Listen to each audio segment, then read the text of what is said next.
Now, in a previous video in which I talked about how the cartoons from the 1980s are still near and dear to me, I briefly mentioned how G.I. Joe, a real American hero, was the inspiration and catalyst for me wanting to join the military when I got older. Now, as a little kid glued to the screen, looking at these brave men and women in uniform with cool nicknames, kicking Cobra's ass all over the place, I said to myself, when I get older, that's what I want to do.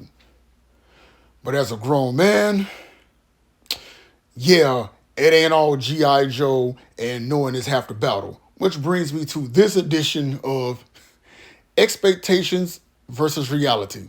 So let's digress. Now, here was the expectations.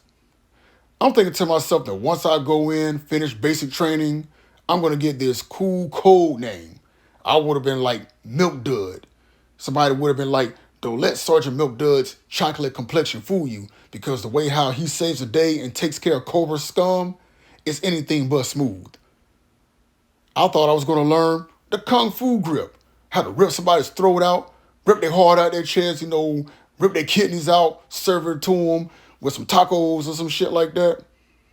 I'm thinking to myself, I'm going to get special training. I mean, Snake Eyes, they had a ninja in G.I. Joe. So I'm thinking they had ninjas in the military. I'm thinking I'm going to join like a ninja division. That would have been so cool, so kick-ass, but yeah, expectation.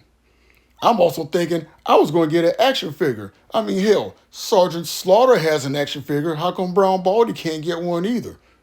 I also thinking to myself, I'm getting to beat up bad guys on a daily basis. I save the day. I tell the kids, be cool, stay in school, don't be a fool, all that crap. I get a parade in my name, shake the president's hand, all that good stuff. But again, that's just the expectations in a damn fairy tale. Because the reality of it is this.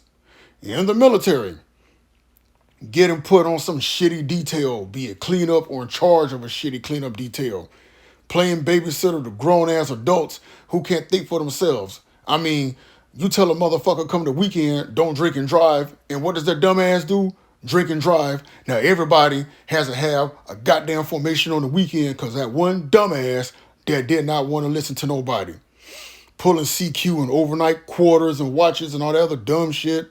Having to deal with leadership that doesn't like you. I'm like, look, we're in the same uniform. What do you have against me? I'm trying to get on your level, but whatever. Favoritism, racism, being passed up for promotion, especially by somebody who cannot do their job, nor can they pass a fucking physical fitness test. And then, God forbid, as soon as you get out, hard for you to find a job, fighting with the VA every goddamn day on your disability rating, being disconnected from people in society, relationships destroyed, all that stuff, and you're like, damn, nobody trains you to go back into the real world the same way that they trained you when you went into the military. But hey, at least 5 things are for certain when you are in the military, and that's what I call the 5 Ds: deployment, debt, divorce, discharge, and your DD-214. And you're like, good grief. But hey, at least when it boils down to it, I still appreciate the fact for G.I. Joe giving me the inspiration to join the military. And to be honest with you, regardless of the good days, the bad days, it don't matter. I don't regret not 1 minute of serving my country and calling myself a military veteran. Just my thoughts, just my opinion, and as always, just saying.